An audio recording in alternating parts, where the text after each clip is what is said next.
Ever since I moved to the bustling city of Riverside, things had been quite strange.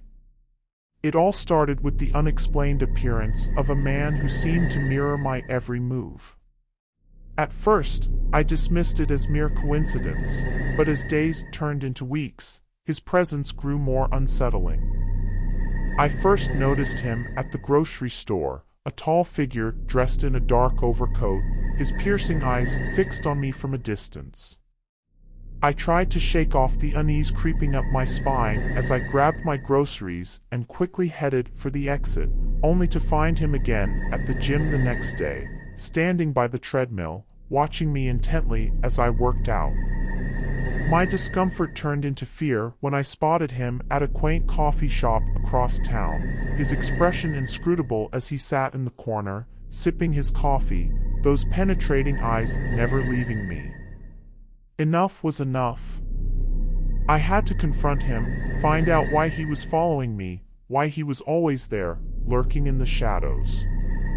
I approached him hesitantly, his eyes meeting mine in a silent exchange of tension.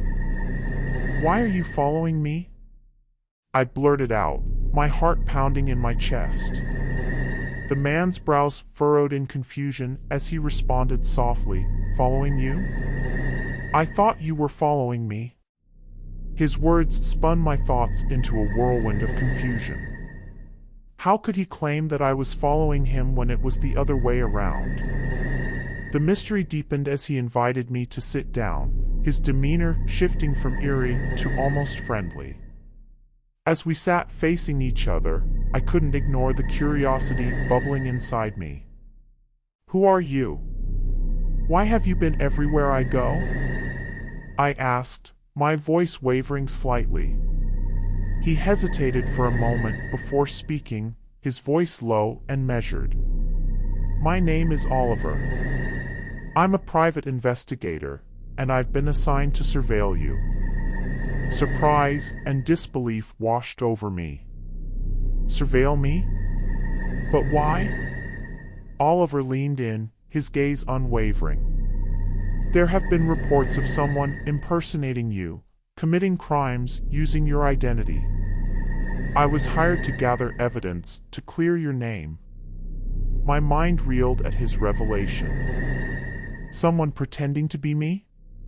Committing crimes in my name? The pieces of the puzzle started to click into place, the strange occurrences, the odd looks I had received from strangers lately. It all made sense now. But as relief washed over me, a new flicker of doubt sparked within. "Can I trust you, Oliver? How do I know you're telling the truth?" Oliver's expression softened, a hint of sympathy in his eyes. "I understand your doubts, but I have proof. Let me show you." With that, he reached into his coat pocket and pulled out a file, placing it in front of me. As I flipped through the documents, my heart sank and soared in equal measure. Detailed accounts of the crimes committed in my name, security footage capturing the imposter's face, a chilling resemblance to mine. It was all there, undeniable proof of the elaborate scheme concocted to frame me. Guilt and fear mingled within me as I realized the severity of the situation.